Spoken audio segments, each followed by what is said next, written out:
Paul Barnes. I love I love talking about managed service providers and technology.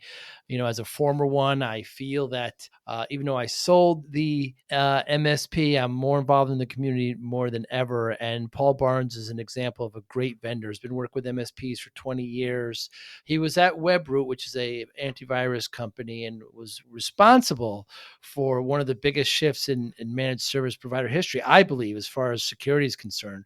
When they introduced the model of just paying for what you use, seems so simple now, but back then it wasn't. We would buy thousands of licenses and not use them. But he's now moved on, and he's made a new security company called Overe that does security, like I said, for MSPs, for Microsoft 365. It's interesting to find out how much security, much more, is needed when you get that product. But I opened the conversation with another one of my favorite conversations, and it's golf.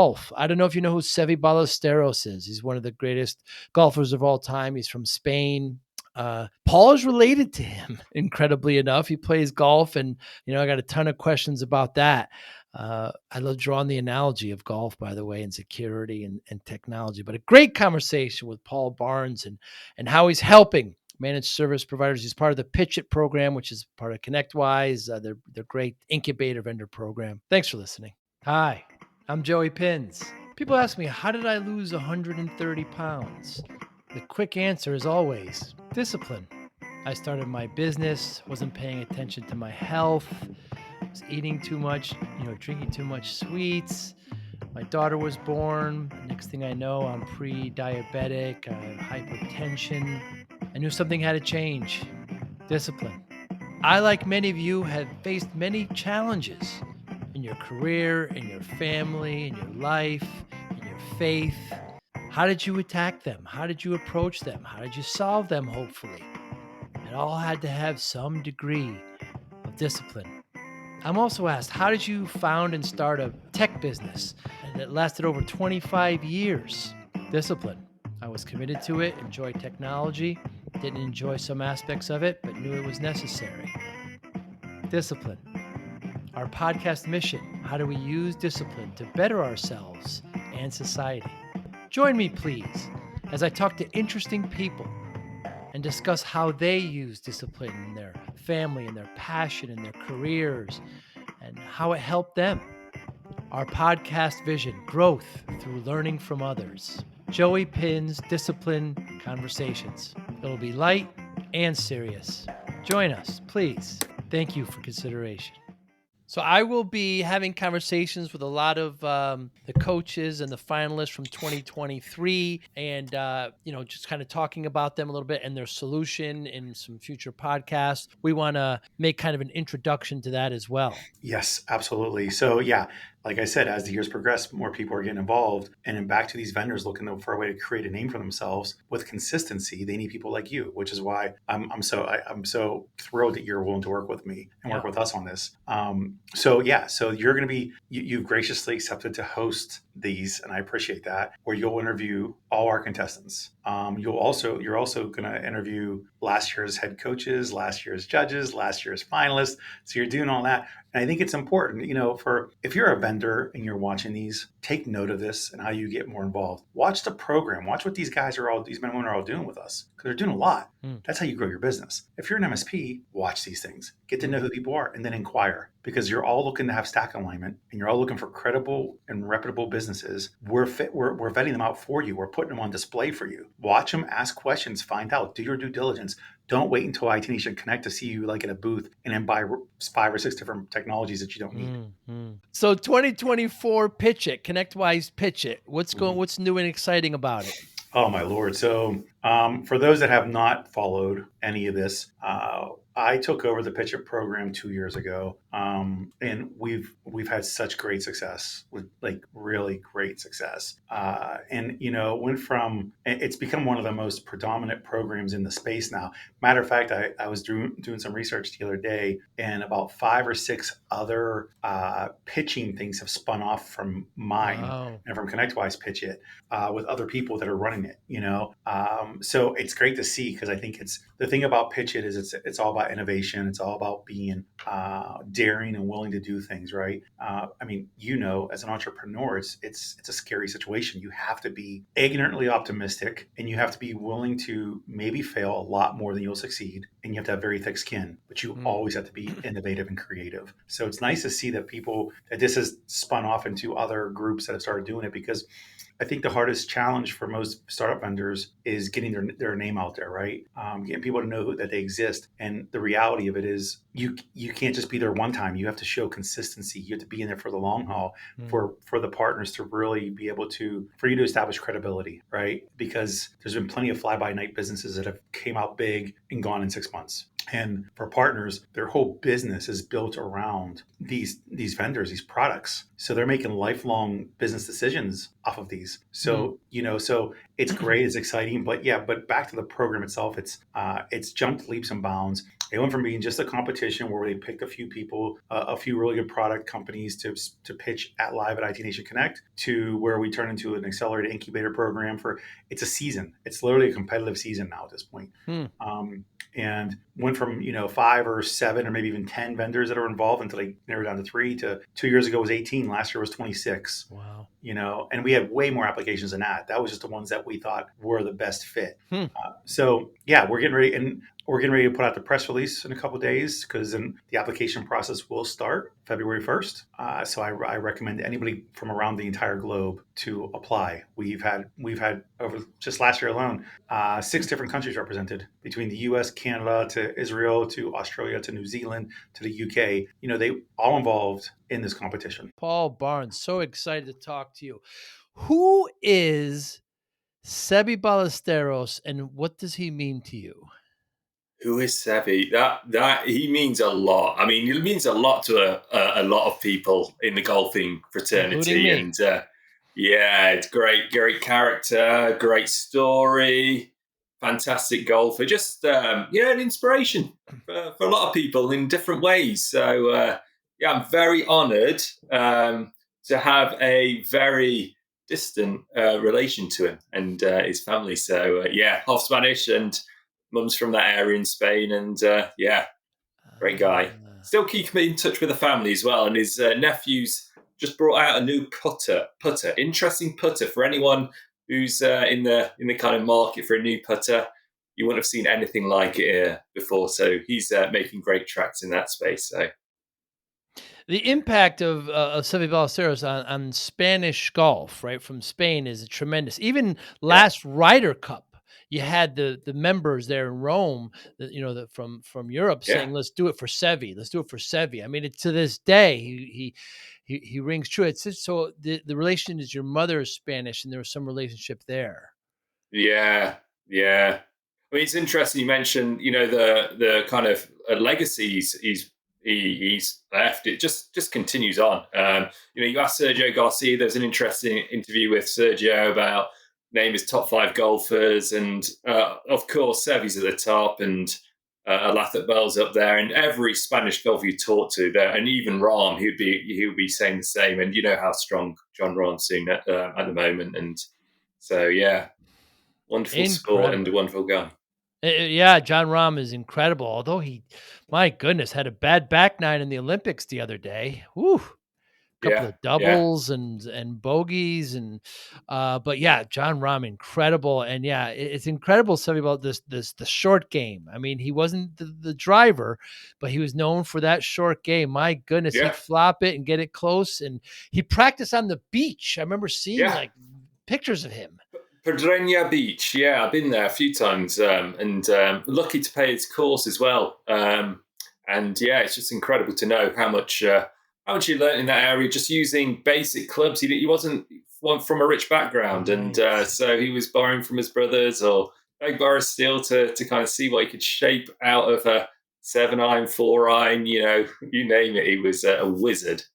Very clever, very clever. So you play? I do, for my sins. Often? I do. I should be better, but no, I'm okay. I play there, so. Yeah, we all should be better. That's for sure. Yeah. Do you get out often? I mean, you've got kids, you've got business. It's tough. It's tough at the moment. 3 kids, 3 amazing kids, amazing wife, but I'm very fortunate to live right next to a golf course. So, in between calls, I can get 9 holes in. Nice. So yeah, no, it's not bad. But yeah, used to play a bit. Grew up near a golf course back where my parents lived, and then was in the pro shop. Friends all turned pro. I turned to computers. That's what I did. So. Well, maybe the computers or technology is a bit more reliable. I'm not sure, but I mean, when somebody tells me I want to start playing golf, I always try to talk them out of it, Paul, because it's time consuming, it's expensive. It'll keep you up at night, thinking about that putt or thinking about that drive, and but I'm almost saying it as if to say, take it seriously if you're going to do it. I don't kind of half-ass it. I guess that's what I'm thinking in the back of my mind, because I take lessons every year. I play in some tournaments. I try to better myself, and I love the sport. Yeah. No, you're right though. It's a slippery slope. Once you get the bug, then it's, you'll hit that. You'll play 17 rubbish holes. 18th hole, you strike one down the fairway. And be like, this is the game for me. And you kick yourself out with the newest and latest and greatest kit, and you'll need to remortgage your house these days. It's crazy. Like a putter these days, like £400 for a putter. Yes, the driver's even more. Yeah. It's like so expensive. It's thousands of dollars for your bag. Yeah, I mean it's so expensive. Never mind if you want to, membership, if you want to go private or public, it doesn't matter. It's still very expensive to play. And oh my goodness, it's what part you're in the UK? What part of the UK are you in? I'm in Derbyshire, so just right in the middle. So it's actually where the Live Golf was, right next to. So do you know? Obviously, Live is the spin-off tour. So they had a match at Uttoxeter, which is the JCB, the tractors place. It's kind of the UK equivalent to John Deere. So they had the first Live Golf around there. So I'm in that neck of the woods, and it's great. I've spent most of my life traveling to the US though, so in the outskirts of Derby. Still go over there quite often. Or I used to pre-COVID. Play a lot of courses in Colorado. Because I used to work for Webroot, so they got some great courses, and you feel like Superman when you go there because the elevation. The elevation, you get those extra yards. It means a lot. 5,000 feet. Yeah, I play golf there. I spent a lot of time in Denver. I had an office there, and I play with these guys. I hit my 7-iron 200 yards. I said, yeah, you hit it that here at 5,000 feet. Play at sea level where I am. You're not going to hit it that far. It's amazing. It's just kind of you feel real good about your game. Who's the football club where you are? Derby County. I don't even know. Are they Premier? No, they were at one point, and they almost went bankrupt not so long ago. So they got rescued a couple of years ago, and they just made it up to second tier championship. So second below the Premiership. So they've looking forward to season. First game on Friday. Nice. That's the two loves: football, golf more so now, but football and golf. Because actually the company I used to work for, the owner of the CEO used to own Derby County. So that was handy. Get free tickets to the game occasionally if you're in these good books. But that's our local team. And they'll play in the FA Cup, obviously, because it's all levels. So I follow Manchester City, and they were actually here in Orlando last week. They were going to do a little summer tour. Oh, okay. Friendlies. They played Barcelona, and then Saturday we went. West Ham played Crystal Palace. Now they're only bringing a few of their top players. It's a lot of their youth, but it's nice to have those top tier teams come and your backyard. It's very nice. They do that with American football, NHL. Yes. So so that's that. They often come to London and maybe a few major cities to do the odd kind of match. So that kind of raises the profile. But there's a lot of, let's say, football followers of both camps, but American football in over here. Sure. Very different sports, but both very, very addictive and tremendous athletes. Yeah. My Yeah, goodness, my goodness, love it so absolutely. I love it so much. Yeah, I mean, it's season's about to start, a couple weeks, both the NFL and the English Premier. Yeah, it's going to be That's great. right. Yeah. So, what about security attracts you, Paul? Security. Okay. Yeah. So I've been in this space for probably about 20 years now. So Mm. I came into it more on the Wi-Fi security side, early 2000s, and then got into antivirus um, just randomly. And we're in a startup who called Prevex, and I mentioned the owner owned Derby County of Prevex, and we sold to Ah, Webroot in 2010. And huh. so that technology kind of carried through. And so there, yeah, I was a product guy. Came in on the technical side, on the let's say engineering side, and then boss realized I was rubbish at that and kind of put me on the sales and product management side. So yeah, I've been in product since early 2000s, and took Webroot the Webroot business products to MSPs. That was my product, so took that out and did good things in the space, and then eventually sold that to Carbonite and OpenText, and Right. I parted ways and went and did a stint at Blackpoint Cyber, which is a MDR company, so I ran product for those guys, and then just been stuck on the vendor side, but working really closely with MSPs for a good. I would say it's coming 2015 almost. Yeah, when we didn't even know what an MSP was, when Right. the back in the days of lab tech and talking to those guys early days, and it's like, hey, you kind of have a product which kind of suits our needs. You just need to do these two things, and then it'd work. And then we did those two things, and Webroot took off in that space, and so that's my kind of succinct backstory. And now, glutton for punishment, doing it again, but rather than endpoints and PC laptops, I'm focused on the cloud and SaaS security, because that's kind of Mm. where we see the problem shifting. Webroot was revolutionary to us MSPs because it was the first time that I remember, because we got on, my MSP got on board with Webroot because it was the first time that you just paid for what you consumed. It Yeah, seems such a simple philosophy now, but back then we had to buy thousands of endpoints from the competitors, and then we had to, if we didn't use them, we still had to pay for them. But Webroot came yeah, along and said, "Look, we're all cloud. You still have to, install it locally, but whatever you use, you'll pay for it, and we'll bill you at the end of the month." It was revolutionary. I mean, yeah, we changed. I mean, I was in HTG at the time, the peer group, which is now Evolve, and I remember just storms of us just moved over to it because of that model. yeah.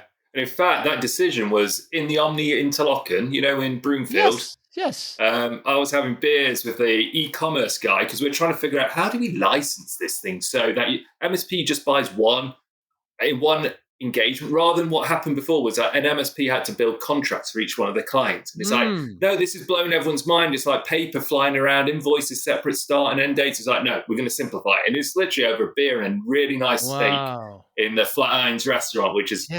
Yes. I miss that place. Yeah. And next day we kind of presented, it's like, we could do this. And we did change a couple of things, presented to a couple of MSPs, and like, yeah, this model works. And then boom, it was literally like that. We just had to. It's the Wow. weirdest thing about the product was that the revolutionary thing wasn't the actual technology itself; it was the billing It and the customer. was. It It was really like mad. It was. was like, why we spent all this time on making everyone secure, but like this was the thing which unlocked us. So super interesting.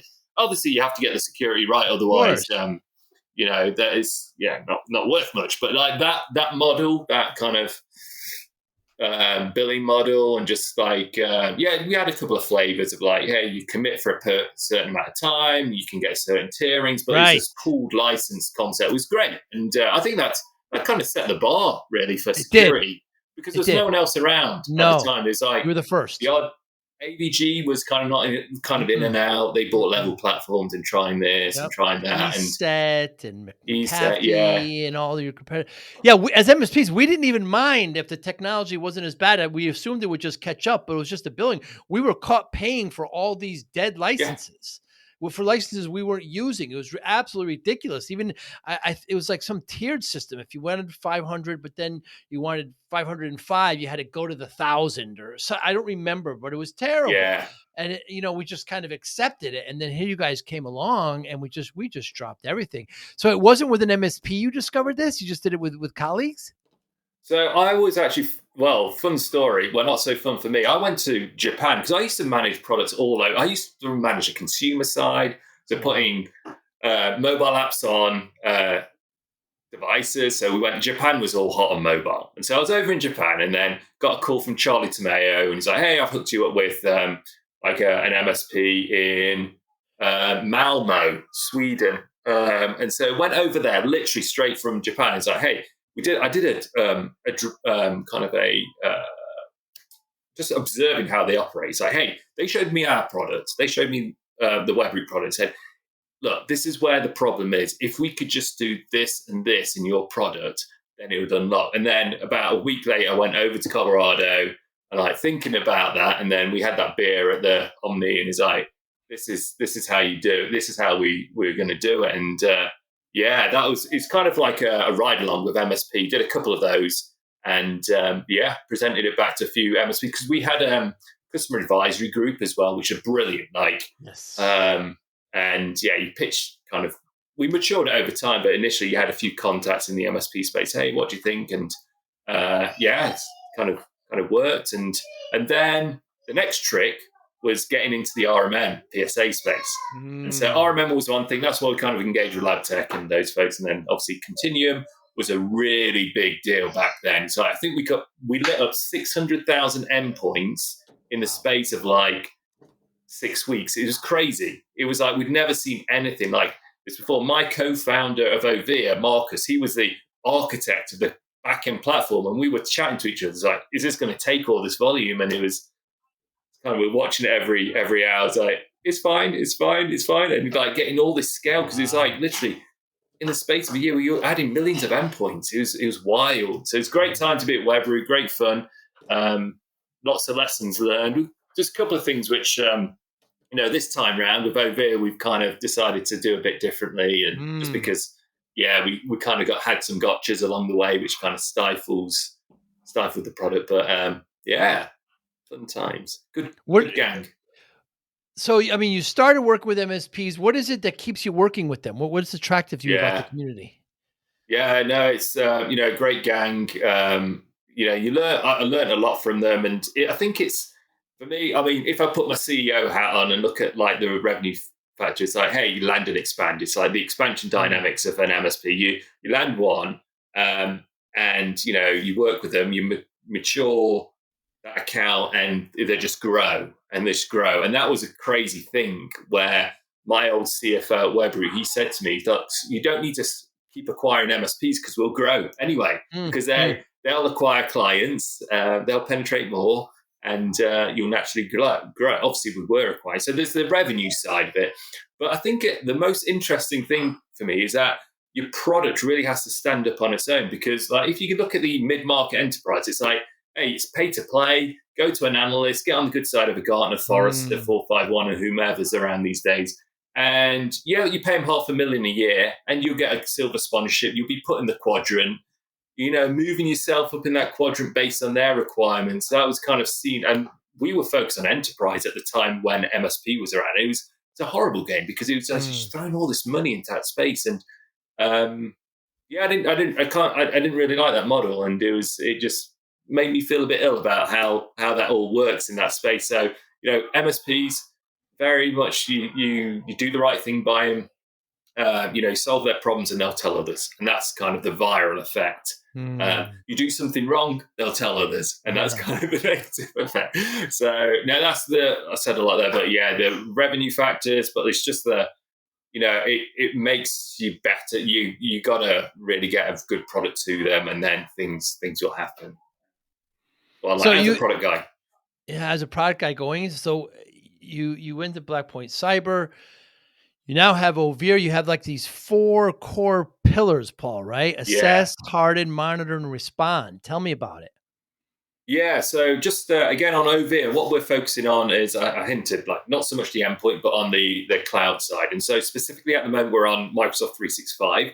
So our whole approach and strategy is we want to show value to the MSP and enable them to show value to their clients very early on in our kind of engagement with them. And so we came up with these 4 pillars. And also, we don't want all these high barriers for the MSP to talk to us. We want to allow them to easily go to our site, see the pricing, get their hands on the products, don't have to speak to us if they don't want, use our free service. And this is kind of why we have this freemium approach where assess is our first pillar. Because the biggest problem at the moment with the space we're focused on, or the problem space we're in, is that the education around the problem. And so a lot of MSPs are kind of, hey, put it in Microsoft 365, you moved it off the network, yeah, secure. And yeah, do a couple of policies, yeah, secure.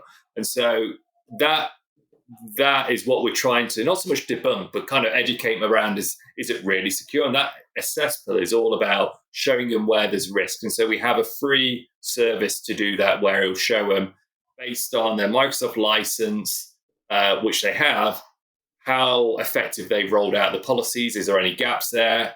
We do dark web monitoring, showing user anomalies, and basically give them a list of things which they can walk their client through to say, hey, here's all the things as an MSP we want to work with you on to resolve.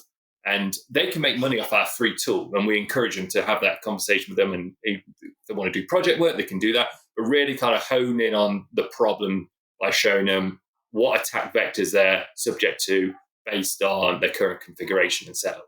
So that's the assess pillar. And then the next piece goes into our premium service called Overe Protect, and that's around hardening. And so we show them a list of like 20, 30 controls which they need to configure. And there's actually a list of 390 security controls available to the MSP, and we kind of categorize them accordingly. But we'll show them the list of things which they need to resolve in the free product. We even give them instructions on how to do it. But in our hardened product, you literally click a button and you can set best practice policies, which our security teams kind of worked on to say, look, if you put these in place, it's going to limit the adversaries getting into your SaaS environment. So that's the hardened pillar.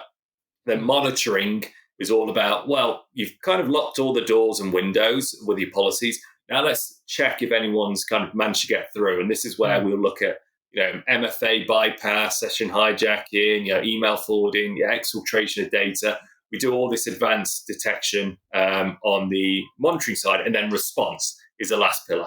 And that's where around, hey, we can tell you there's a problem, but you probably want at 2 a.m. in the morning for us to deal with it. And so auto response is kind of part of that service. So those 4 pillars are really kind of critical for us. And it's also the go-to-market strategy of, rather than banging the customer on the head, look, you need to buy the premium service right at the gate. Get yourself familiar with the problem first. Smart.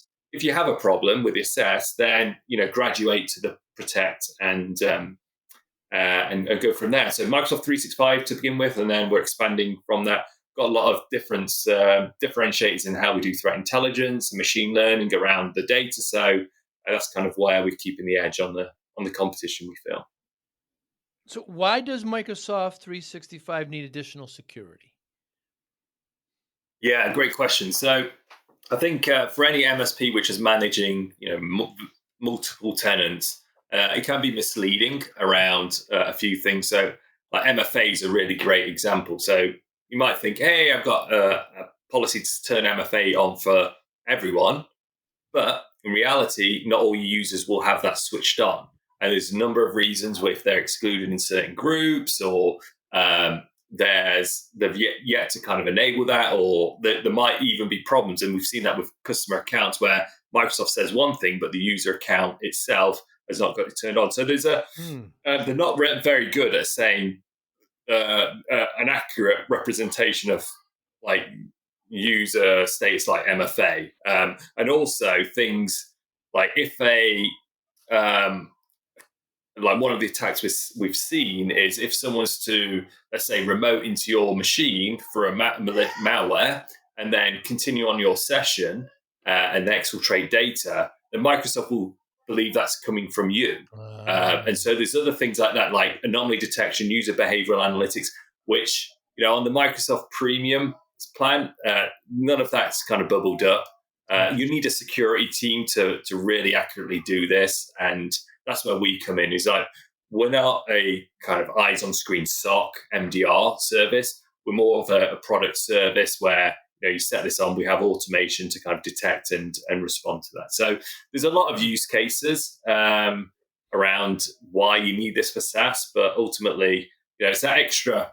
It's where I feel like the next big opportunity for MSPs is like, we've kind of secured the endpoint with antivirus EDR, maybe even MDR, but the cloud's that gap. And one of the biggest reasons, and I should have mentioned this up front, one of the biggest reasons why we see this as an issue is that because of our experience in the security operations center world, the MDR world, what we've seen is for every one endpoint incident, there's been another 6 SaaS or cloud-based incidents. And those, and this has grown and David, who's our head of security research, he's seen this growing even more, that ratio. And so that 6-to-1 ratio is wild when you think the MSPs are kind of doing a pretty good job on the endpoint, knocking that down. The cloud is just like, gapped. And we don't want to spread FUD, but that's kind of why we have our assess module. And then, you can graduate to Overe Protect with those other 3 modules in there if they so wish. When I talk to MSPs, I sold my MSP back in 2019, but I still do a lot of work with them. And when I talk to them, it's been about the same for the last 2 or 3 years. 3 things that keep them up at night. First is being security. Next is being human capital. They're afraid engineers are going to leave and how they're going to replace them. And third being growth. How are they going to grow? But with security, they're worried that one of their clients are going to click on an email and they're going to get ransom. And it's so different now to be an MSP. It's such different concerns. My concerns were quite different when I was doing it, but having tools that emerge such as yours can only comfort the MSP in these areas. Yeah, that's exactly what we're trying to do. We don't expect MSPs to be able to afford, security teams of their own. Right. We quantified this, and to really do this properly as an MSP or a business, you need to be putting aside like at least $500,000 a year in the tools and the resources to have a chance to detect and respond to this yourself. And so obviously we're not $500,000 a year. We're about $1 an endpoint, $1 a user. Old world endpoints, but yes. $1 a user at the moment because we have an early adopter program. So that's kind of, that's where we see an opportunity. And we do want to offer that comfort to MSPs and make them the heroes and be able to show them so they can show their customers all the great things they're doing around protecting their data and their users. Because that's a really hard thing for MSPs at the moment, is to have something to say, hey, here's what we're doing for you on the cloud side, on the SaaS side. You've done this great job to improve your productivity, to move to cloud. But when the clients ask, what are you doing to protect? Well, we've got MFA. Well, that's not enough. We know that. And so here's kind of the evidence of all the policies which we've applied, and we quantify that in our product to say, hey, here's where you started, here's where you are now, here's all the critical alerts we've bubbled up, and there's a few other bells and whistles to really show that kind of value. We don't expect the MSPs to understand. We actually don't want our customers, MSPs, in the product other than to click add customer. That's all we want. Wow. We just want them to connect to the tenant and go away with making money other ways. Yeah, it's cool, Paul, because you learn all those lessons from Webroot, right? How you need MSP. The MSP's got so much on mind. There's so many portals, and there's so many, many of them are overtooled. Is one of my thoughts. By the way, I don't know how you feel about that, but they go to the shows and they typically they see things, some shiny objects. But to make it as simple as that. Where you just have to get in, and licensing simple will only help the MSP and more importantly their clients. Yeah. I don't envy the MSPs. I mean, every time we do speak to an MSP, maybe cold, there's a sigh. It's like, oh, another tool. And then until we kind of walk through, it's like, look, this is kind of where we're at, and this is how we're positioning. We don't want you to be that just another tool, but this is what we're going to take off your plate. because like when we started Webroot in the MSP space, like I mentioned before, there's no one. It was like, I don't think there was another RMM integration. Maybe Bitdefender were there with like some license thing, but it's just like no one in the space. So the conversation is different, but now there's hundreds of vendors, security vendors going after the MSP space. And so, I don't have the MSP, a lot of respect for the time. And so we don't want to waste it. So this is why we're kind of our strategy, again, go to market. It's like, go and play, go and try it yourself, go and prove it. It takes you 2 minutes literally to show you the problem. Like, rather than having a call with me, go to free.overe.io, sign up and see for yourself. If you like it, then great. And have a conversation if you want to kind of look at it deeper. But that's kind of, just knowing the pains of the MSP, the respect for them is just like, that's kind of how we want to do it. Set and forget, light touch, because ultimately, if you do a good job, they'll recommend you to someone else, and hopefully that starts the ball rolling.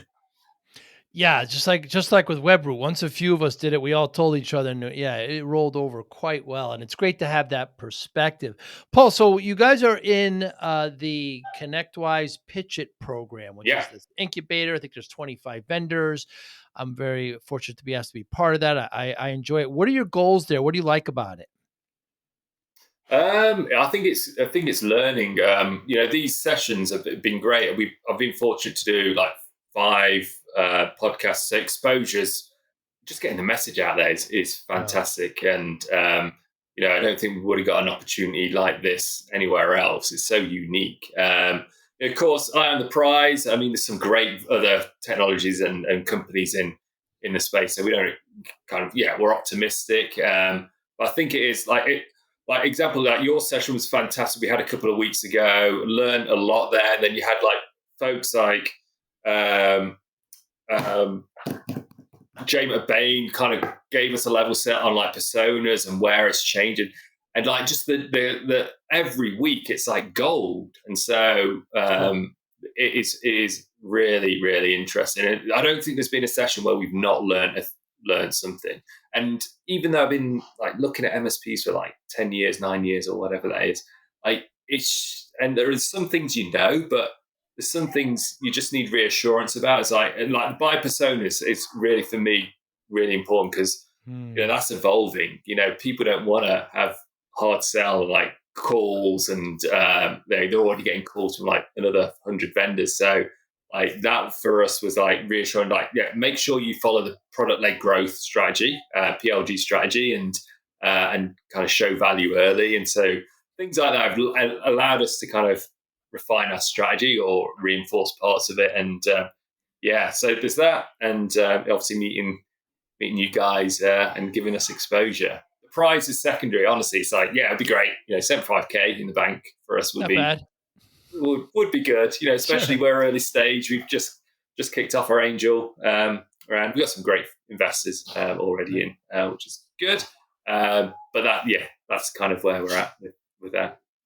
Does security keep you up at night, Paul? What are your concerns?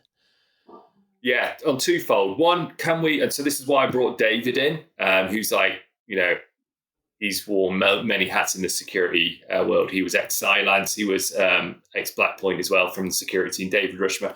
I want to make sure our product actually did what we said it did. So he like making sure we can block like the latest and greatest threats. But equally, what keeps me up at night, and you see, obviously CrowdStrike, their issue wasn't related to an incident, and I've been in their shoes, but not at that scale. I remember when Webroot blue screened because we removed like some DLL, which caused havoc, and luckily we were able to roll it back. But things like that, just making sure that we're not exposing our customers is massive, because I think every like RMMs have been popped, and that's super scary. We don't want to be having keys to people's tenants, and we don't have full access, but like that keeps me up at night. And the problem space, just making sure we can do it. I'm confident we can solve the problem, and we are solving the problem based on the team and how we've implemented the solution. We see as much as anyone else can possibly see, so I'm confident on that side. I just worry if on our side, we do like pen tests. We've got external folks looking at us, but it's those things which will keep me up at night. How is AI? Is it going to help you, Paul? Is it going to hurt you? What do you think? It's, I mean, if we look at machine learning, it's absolutely going to help us. I mean, we have AI in a product for some of the recommendations. As you kind of on board, we kind of look at your business type and your geography and the size to kind of give a kind of customized contextual recommendations. So that's one piece. But then the machine learning to kind of spot the anomalies, to user behavioral analytics and like around, can we spot the outliers? That's massively helping us because that's really hard to do on scale. And so I think when you look from the adversary's perspective, like them leveraging AI is super scary, especially around email compromise and video. I was watching Johnny Depp this morning, like total AI kind of fake, and it was very, very convincing. So that bit's super scary. But yeah, from a security perspective, from our perspective, we'll leverage it in our to our advantage to spot the outliers and ultimately have the most accurate and timely security service. That's kind of the game with this, because it's really hard to quantify success or how good a solution is without low false positives, real short time window to actually spot something. And that's kind of where we'll leverage machine learning and AI. What else do you see in the future for Overe and yourself? I think, or like from a product perspective, Microsoft is job one. We'll expand that into, different areas. We've got great eyes on, different apps and the usage. So we'll kind of follow where our MSPs want us to follow. I think, strategically, this is it's all about go to market, just getting the word out there, getting some great partnerships with maybe like marketplaces, VADs, to kind of help that. We've just incorporated in the US, so we're officially a US company. And so, starting that off. So geographically, we want to follow pretty much a lot of the steps we took in the past. I know the game's changed with how Webroot did it, but that's kind of like the scale which we're looking to get. So yeah, I think we'll always focus on the cloud side. There might be a bit of endpoint information we start to pull up because that's the endpoint's still a risk, but that's kind of the platform element we're looking to build out. Talk to me about that, Paul. So you set up I assume it's a corporation there in the United Kingdom, and then why do you have to set up another one in the US? I don't understand how that works. Yeah, so I think strategically we've done what's called the Delaware flip. Yeah. So we initially started off in the UK, our operation. So we've got about 12 of us now, half in Barcelona, half in the UK. And we saw, because most of the MSPs, mature MSPs are out in the US, we always knew we were going to have to have an operation out there. And then we just flipped the ownership over. So the Overe Corp now owns UK. And candidly, any exit which might come down the road, whether it's potential acquirer or IPO or whatever it might be, it's just easier out of the US. And the investors are more kind of, it's easier, let's say, in the US. All our investors, bar maybe a couple in our angel round, are US because,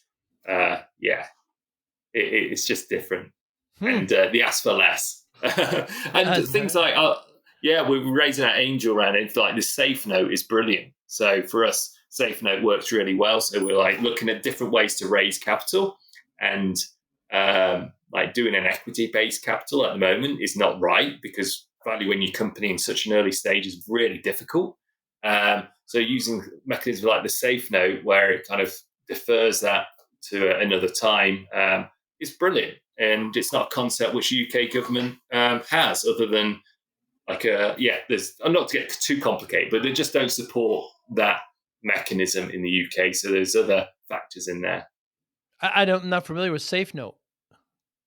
Yeah, so it's basically it's Security Advance for Future Equity is what it stands for. So it's like a convertible note. So rather than taking equity now, like naming your price, you do have like valuation caps and things like that, but you don't give away equity now, but it gets converted onto the next round when you have a proper valuation, more traction. So we're like angel round, so pre-seed. Like if we were to do a seed or Series A, depends on where you decide to go next. So that'll be, maybe in a year's time we'll look at that. Then you'll get the proper valuation, and then that equity gets converted. So it's rather than saying now, we're worth like $10 million and kind of making it up, because you've got at the moment, like kind of we've got minimal sales. Like we're early stage. We released a paid product like a month ago, 2 months, 6 weeks ago. So we've got some customers, paying customers. But like if you try to value based on revenue, it's really difficult. Yes. You're just making it up at that stage. So that's why a safe note's really great for both the company and also the investors. And for tax purposes in the US, it's great as well, safe notes. Not so good for UK folks investing into the US, but I've learned a lot about this. I mean, I didn't know anything. Ask me this a year ago or 6 months ago, I'd be like, what? I just had great support. We've got like our chairman, he's ex-Malwarebytes and Netasir and Immersive Labs. Rupert, he's fantastic. Our investors are from the old gang like Sophos, Malwarebytes folks have come in. We've got some ex-Webrooters. So we've got great support, great advice. So it's really good. Just got to execute. That's the whole game now. Yeah, now you got to execute. What advice do you have to vendors, Paul, when working with MSPs? You know what? I wrote a 50-page ebook on this. Whoa. I don't see it. Smartconfidence.org. You can actually go on there, and it goes soup to nuts from a product perspective. Basically, there's a lot of principles in there I'm giving away for free, just to say, because in between, so I was doing consulting, helping private equity firms and all sorts of things, just to say, hey, look, when you look at a vendor who wants to get into the MSP space, like taking an enterprise solution, you'll know this, MSPs know this, into the MSP space, there's a lot of assumptions that, that'll work, but there's a load of key principles. We talked about probably the most important ones around billing and licensing. And then you look at product capabilities. If you're adding more time to the MSP's workday by managing your product, you're going to fail. If you don't have integrations into the single pane of glass, you're going to fail. They don't want to look at your fancy dashboard. That's why we have great UX, but we're like, realistically, no one's going to look at it because they want it into the PSA to take it. So I wrote a 50-page ebook on this only because people are asking me to spill the beans on what I learned. So there's some nuggets in there, but there's a lot. And I think just like any new vendors coming in, just look at it's not going to be, greenfield for you. Just look at the competition. You can't be straddling an enterprise strategy and an MSP strategy. You've got to get your identity right. You've got to do a lot around investment around channel sales and account management. MSPs do want to talk to you. It's just a lot of things, and it's not right for every vendor. There's this interesting thing I talk about, like the product penetration scale in one of my blogs is like you got some types of services which you're going to get 100% penetration in an MSP account, like an RMM, antivirus, endpoint, and like backup. They're like tier one. You're going to get 100% penetration. Every one of the MSP's clients is going to typically get that. Then you get a tier two where it's like MDR will be in the mix because it's price points, $5, $6 per user per month.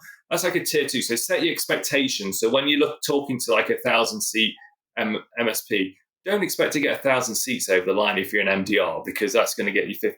And then you get things like CASB, which is like, or logging and SIM. And it's like, there's going to be one or two accounts in there. So it's like a 10%er. It's a tier three, I call it, product. So again, set your expectations as a vendor. If you've got a great solution to work in the enterprise and, that's fantastic, but doesn't mean it's going to work in the MSP space. So there's a lot of lessons learned, and it's not for everyone. Yeah, great advice. When I end up talking, a lot of the enterprise companies come to me and, they, they want to work with MSPs. The biggest concept, Paul, that they can't get over is that the MSP's clients are none of your business. You're working Yeah, with the MSP. You're not working. yeah. Well, no, let us talk to their clients. We'll convince them to buy ours. I said, no, no, no, no, no, no. I Oh, can't yeah, expend this. Yeah, it's just so they're just so used to enterprise and talking to the end yeah, user. I said, your MSP is the end user. Their clients are exactly. none of your business. Don't even use any language suggesting that you want to talk to them. They Yeah, can't. A lot of them can't get over that hurdle. yeah. And if you dare put them in your CRM and send them a HubSpot email, Salesforce, Oh oh my yeah. word, Oh yeah. all hell will break Yes. loose. And Yes. so, yeah, lessons learned. So, yeah, that's why we just kind of focus on the MSP. It's their business.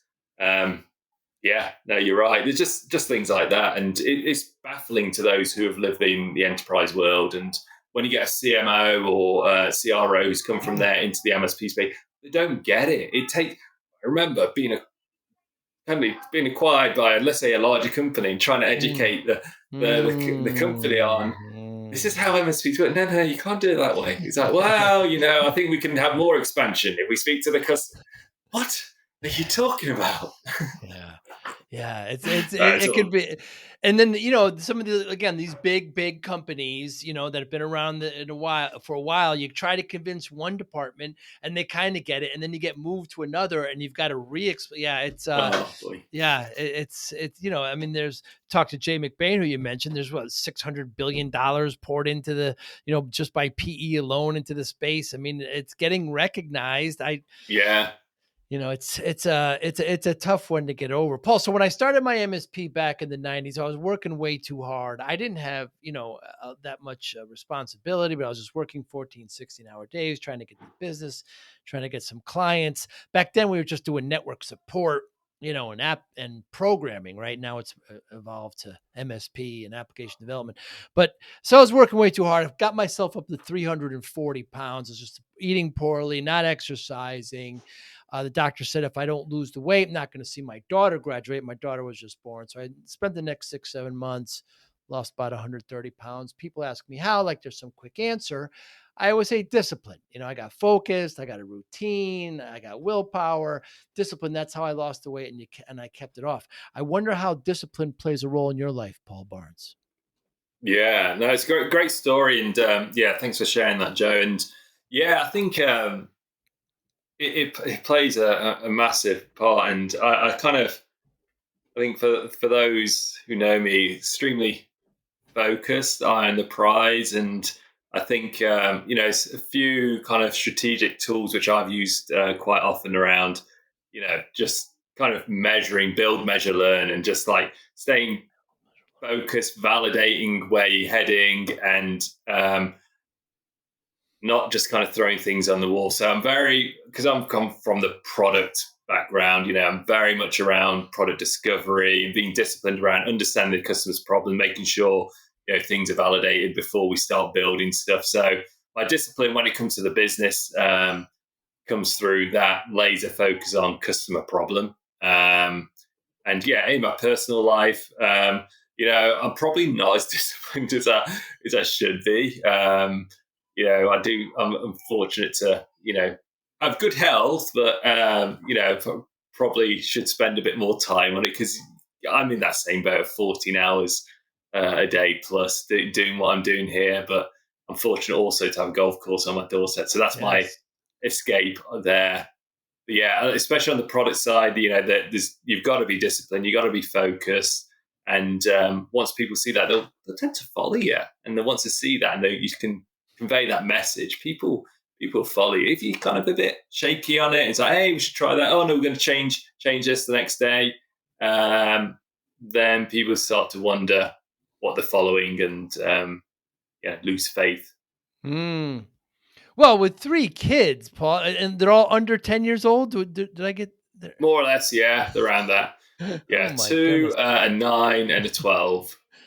So I mean, the life work balance is going to be a challenge with the startup and trying to balance your health and everything. It's not easy.